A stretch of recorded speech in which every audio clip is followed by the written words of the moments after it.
Welcome to the Vertical Sky Journal, the podcast that brings you everything you could ever want to know about Kilimanjaro. The climbing and the fitness, altitude and nutrition, the environment, the wildlife, and the people at the heart of the mountain. Today, the two mountains everyone calls the easiest of the seven summits, Kilimanjaro and Elbrus.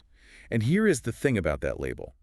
It hides the truth, because these two mountains are nothing alike. It's it's genuinely frustrating how the internet just packages these things together. You know, you search for accessible high-altitude climbs, and algorithms immediately serve up Kilimanjaro and Elbrus as this sort of matched pair. Right, the beginner slopes of the seven summits. Exactly. But when you actually look at the physical reality of what these mountains are and, well, what they demand from your body, the comparison just completely falls apart. So let's dismantle that shared label right now. Let's start with the one we know intimately. Kilimanjaro stands at 5,895 meters. The highest peak in Africa. Right, and the tallest freestanding mountain on Earth. And what you're doing is essentially a 6 to 9 day walk. Yeah, through 5 completely distinct climate zones. Which is incredible when you think about it. You start in a rainforest and end up in an Arctic summit. But, crucially, there is absolutely zero technical climbing. Not at all. The entire challenge is just altitude and endurance. You're walking, placing one foot in front of the other, allowing your biology to adapt gradually. It's a very grounded journey. It is. You feel connected to the Earth the whole way up.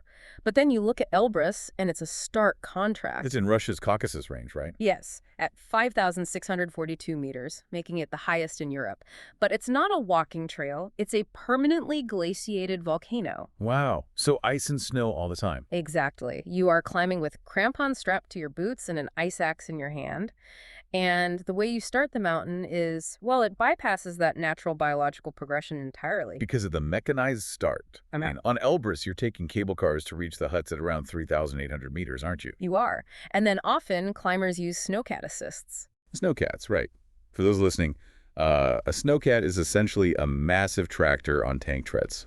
Yeah, the sort they use to groom ski slopes. So these machines just haul you up the lower slopes in the dark before you even begin the summit push. So you're basically jumping the queue on the altitude. Precisely. You get deposited in this frozen, icy world that smells of diesel, and from there on out, the environment is just relentlessly hostile. It's like a mechanized jumpstart directly into a brutal arena, whereas Kili gives you that slow transition from the soil to the sky. Spot on. And that sudden immersion into the ice dictates what each mountain demands of you. Let's talk about those demands.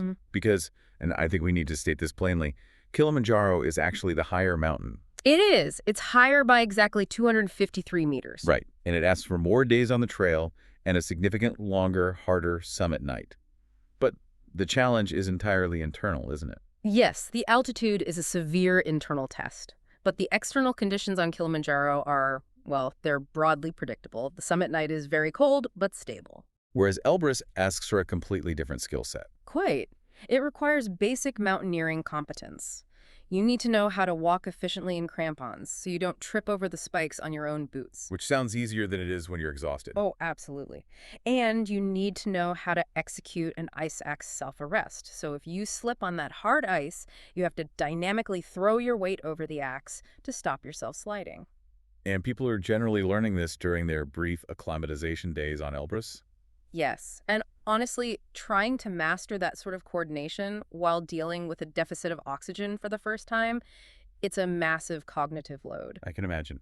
On Kili, you mostly beat the mountain by adapting yourself. You just let your body adjust. But on Elbrus, it sounds like you really need the mountain's permission. That is a brilliant way to phrase it. You do need his permission because the true examiner on Elbrus isn't the steepness. It's the weather. And the accident record there is quite sobering, isn't it?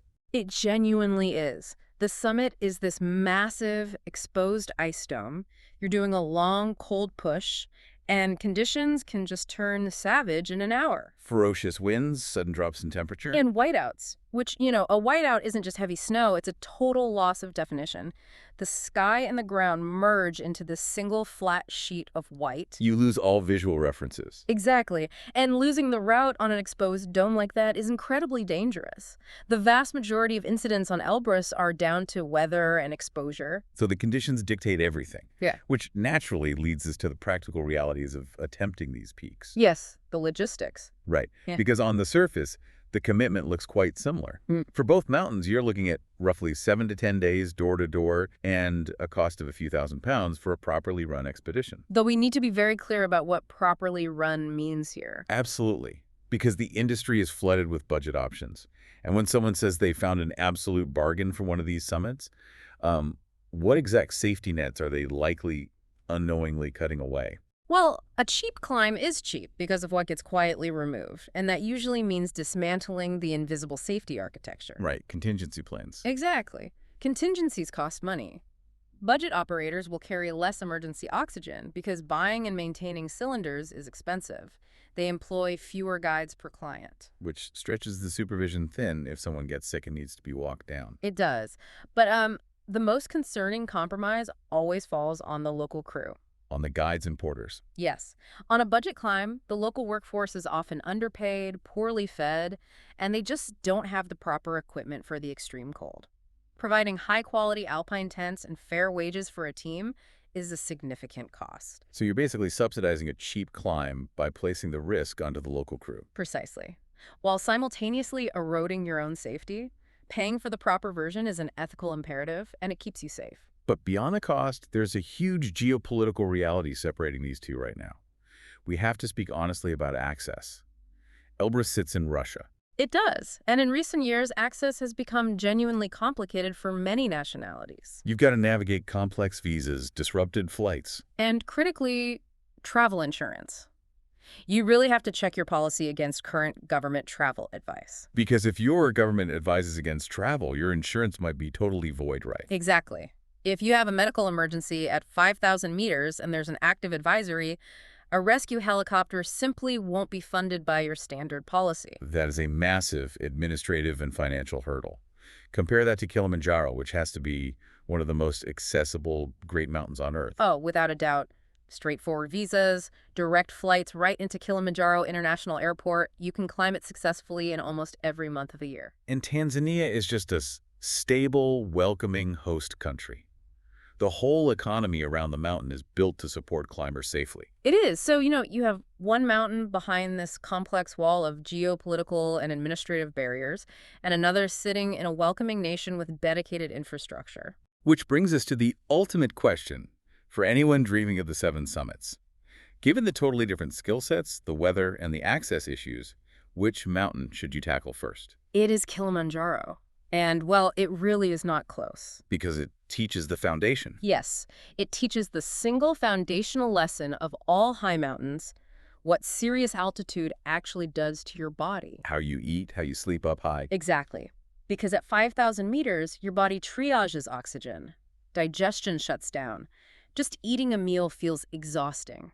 And sleeping in thin air is a shock to the system. So Kilimanjaro lets you learn all those lessons without asking you to learn icecraft at the exact same time. Spot on. You don't want to be figuring out how to use a crampon while experiencing the debilitating effects of altitude for the very first time.